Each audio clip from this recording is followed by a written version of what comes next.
Hello and welcome. I'm Steve from the business firm, and today we're going to discuss the importance of a sound fundraising strategy. In this video, we're going to be looking at what that comprises and the way to do it in such a way that minimises risk and maximises income.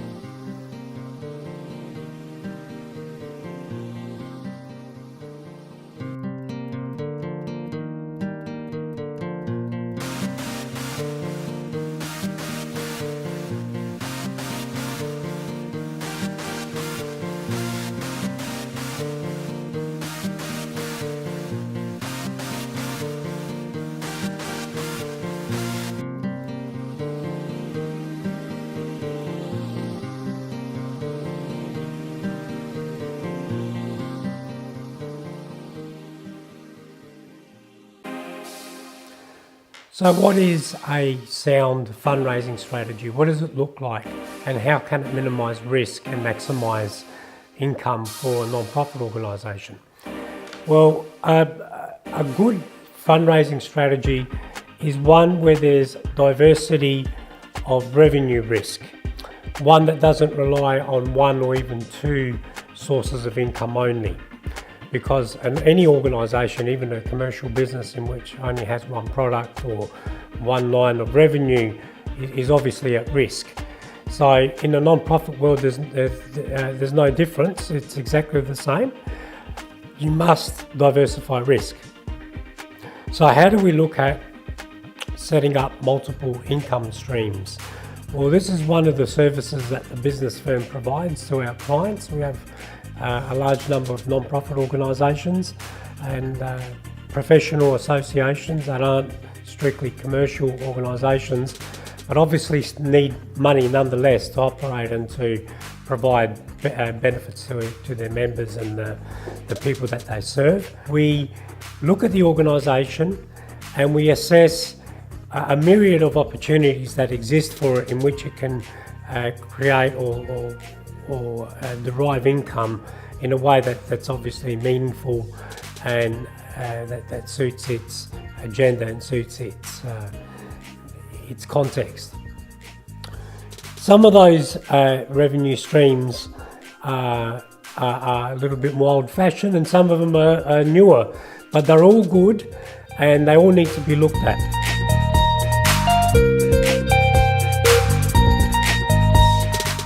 One of the areas in fundraising that I find fascinating and I think is not used enough by a lot of organisations is where an organisation licenses part of its IP. For example, its logo, a trademark, some of its knowledge, some of its processes, something that it has that's of value to an organisation. You see this quite often, perhaps on packaging, for products that you buy in the supermarket. So you might find bread that has the logo and some sort of an approval by the Heart Foundation, the Heart Foundation tick. That's something that's very popular in Australia. And that tick is obviously paid for by companies that produce foodstuffs, and they apply to the Heart Foundation to have the Heart Foundation's logo, its approval on their food. Obviously there's criteria. The food has to be good and pass the criteria, and if so, they pay for the privilege of licensing that logo, that trademark on their product. But it's not just food stuff, it's not just fast moving commercial goods. You can license your IP for services, for whatever it may be. The key is looking within your organisation, looking at what you do, looking at how the public perceives you, and then really understanding those elements and defining what you have to sell. And once we've understood those, what businesses, what other organisations, what commercial entities would our assets, our IP assets, our logos, our approvals, our programs, what commercial organisations would our assets be valuable to? How can they benefit from using one of our intellectual property assets? So you go through this process, you develop a licensing program for whatever IP that you have, and then you physically go and you target people, and you create a professional program, a prospectus, and you go out and you're able to do that. And the beauty of doing that is you kill a number of birds with the one stone in doing that. You obviously create revenue that repeats, because once someone has their logo on your packaging and they're happy with it and they're selling more because of it, or they're enjoying a greater public perception, more favourable opinion by the public because they've partnered with your organisation, they're going to renew those licensing agreements. Licensing agreements, once you've set them up and you've got the prospectus and the IP and the sales process in place, they don't cost a lot to manage if you've got the personnel, because you're not buying stock. You're selling IP, which is not a real product. There's nothing to store. There's no stock to buy. There's no inventory to insure. Providing you've got your professional indemnity, and those risks are taken care of. It's actually very high margin for a non-profit to get into your licensing of your IP. Here at the business firm, we've done this for a number of organisations, and we've seen it. We've seen how tremendously successful it can be as a revenue stream to build corporate networks. And of course, every time that logo appears in the public on those products that on which it's licensed to appear, it's reinforcing your own brand, which is obviously helping out there with your own brand growth and recognition, which in turn feeds back and makes it easier for you to run some of the other programs, such as your direct donations and your balls and your other things that you've got. So it's a wonderful synergistic part of the revenue mix for a non-profit organisation, and should be included in every fundraising strategy.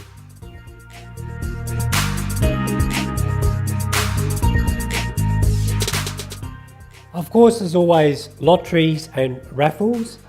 These are good because you can utilise your membership, and again, you don't have stock to buy. There's no inventory to house and or insure. And often, if you've got a large enough membership, they will sell tickets for you, and you make arrangements so that you try and reduce risk as much as possible. You don't just go and buy a house. You make arrangements.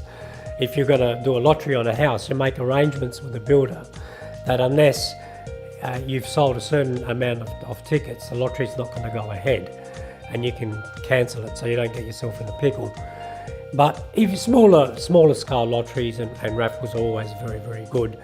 They're more of a grassroots type thing, unless you do a large scale statewide house lottery.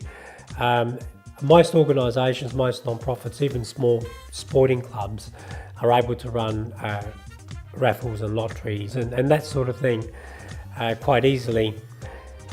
They can actually bring in a reasonable amount of money, but often they bring in a useful amount of money, and they keep your membership engaged. And one of the other important things about them is that they're a very good lead generation device, because every raffle ticket that comes back from the public at large that your members have sold, you start adding them to your database. And again, that goes back to the CRM aspect, the customer relationship management aspect. Running a database is incredibly important for any organisation. We've set up a number of these databases for organisations, so that is integral to all your fundraising, and all of your communications. You must have a database that is growing, that you're able to connect with, and is properly segmented with the correct fields in that database, so that you're making meaningful communications, meaningful propositions, sales propositions or donation asks to the right people.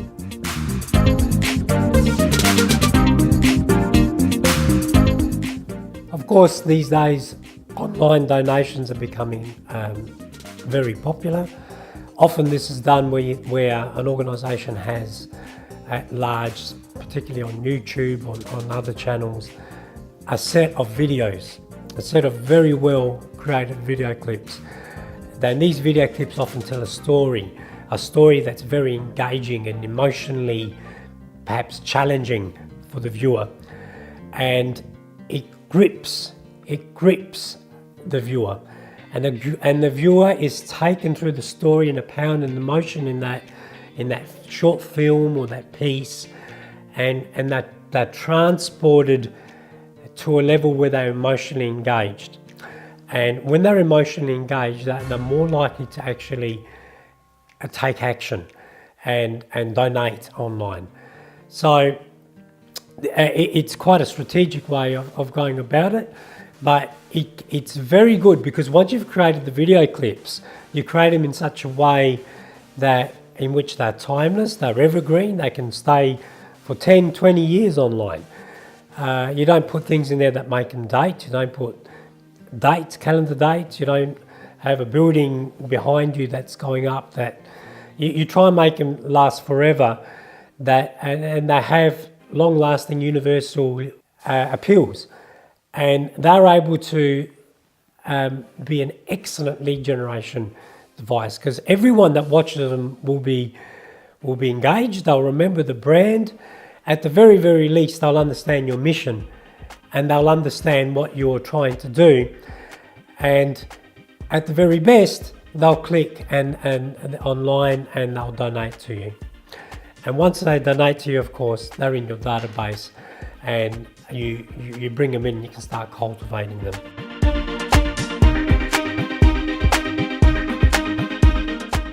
What goes hand in hand with that is crowdfunding. And often crowdfunding is done in such a way where you use those emotional appeals to try and get online donations. But crowdfunding is often done in such a way where there's a specific purpose. For example, you may want to create a piece of software, or you may want to build a laboratory, or you may want to create a farm, or feed some kids, or educate some people into better agricultural techniques, whatever it may be. Usually crowdfunding has a specific goal. So it's almost a fusion, if you like, of just general online donations of the type that I've just mentioned, with engaging online video clips and some sort of a capital drive.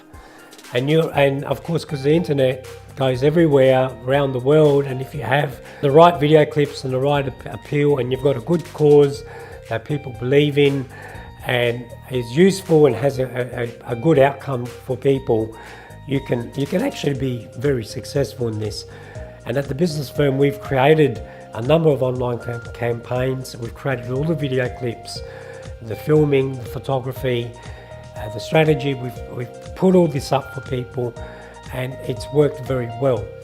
And of course, after you've done the initial development and the production of the piece, you've got the things in place. They really cost nothing to maintain, and they can sit there for years and years and years, and even over a decade or more, and it can be continually providing exposure of your organisation, of your brand, and revenue for years and years to come at little to no cost.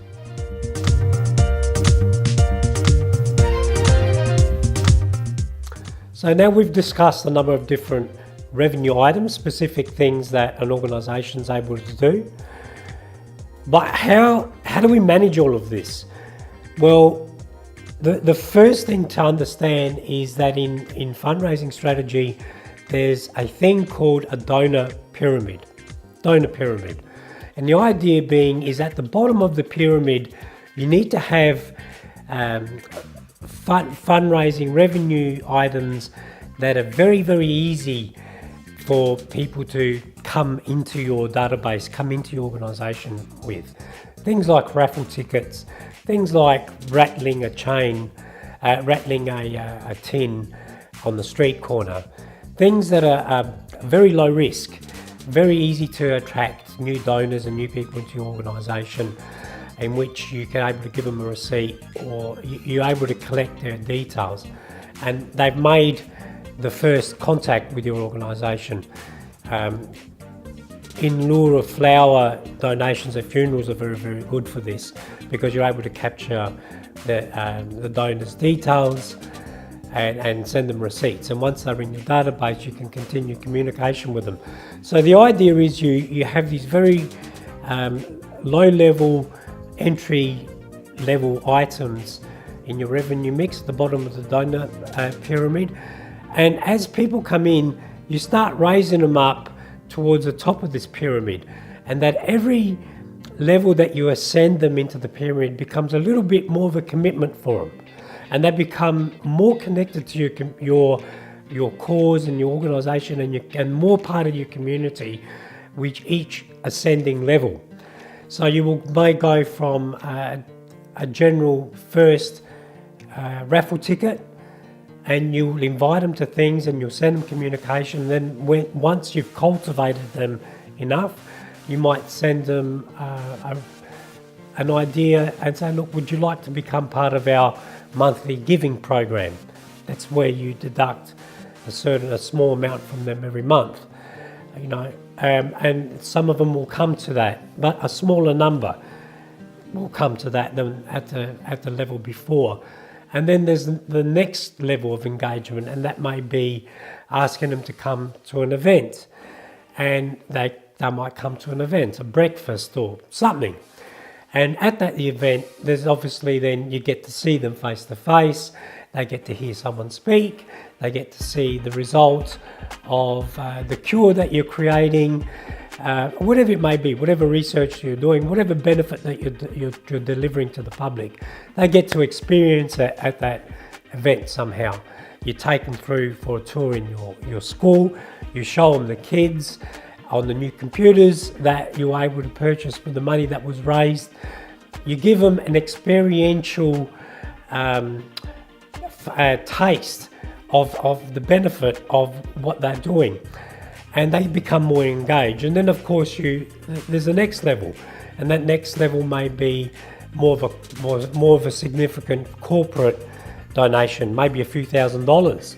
They could become a minor sponsor of something, or you keep lifting them up to the top of that donor pyramid, and at the top of the pyramid may be, the apex may in your organisation represent a naming rights sponsor to a new building, a very significant donation, $1 million or hundreds of thousands of dollars or $10 million, whatever the scale is of your organisation, what you're trying to do. So that's why it's really important to have a good mixture of different revenue items, each slightly different engaging, each connects with a different part of your community, something for the media, something for business, something for politicians, and so that you create an integrated strategy where you're able to cultivate everyone and use different people or use your networks in a way that suits the particular person or the particular organisation. Now, I've mentioned a couple of times in this video the importance of a database. Your donor management happens in your CRM. The database is extremely important because it's where you manage your organization. It's where your membership is in, it's where your sponsors are in, and it's how you ensure that the correct messages go only to those to which they are intended. You don't blast everyone. You don't blast everyone in your contacts for raffle tickets. If you're trying to get a large business to give you $250,000 towards a major piece of equipment, don't bother them with raffle tickets. Okay. Likewise, if you've got your mums and dads and old grandmas that are doing excellent work for you, rattling tins down the road and selling knitting for you in an op shop, don't blast them with coming to a black tie event that has a $600 ticket price on it. Be sensible, and the only way you can do that is by having control over what messages go to what part of the database. So the database has to be segmented. For it to be segmented, that has to have the right fields, and it needs to be set up with the right structures, and has to be able to generate reports for you that are meaningful, and be able to channel the right offers and the right propositions to only the right part of the database. I hope you've enjoyed this video on strategic fundraising. Please bear in mind that you've just watched part 2 out of a 2-part series. Part 1 is available for you to watch, and I recommend that you watch it because there's a lot of really important information in there about setting up multiple revenue streams of fundraising for non-profit organisations. Part 1 is available now for you to watch. Simply go to the Business Firm YouTube channel. If you go to YouTube and type in The Business Firm, you'll find the channel comes up straight away, and just look out for our logo. Inside that channel you'll find part 1, as well as lots of videos about fundraising, videos about getting sponsorship, videos about marketing, and videos about sales. All really, really good resources for non-profits and for commercial businesses alike. If you want to implement any of the different fundraising activities that we've spoken about in this video, or that are spoken about in part 1, please visit our website www.thebusinessfirm.com.au, thebusinessfirm.com.au, and contact us through the website, and we'll be more than happy to get back to you with some advice on how to successfully set up any of those programs in your organisation in a way that suits your context. I'm Stephen Mario Cavallo, and I wish you all the very best on your fundraising journey.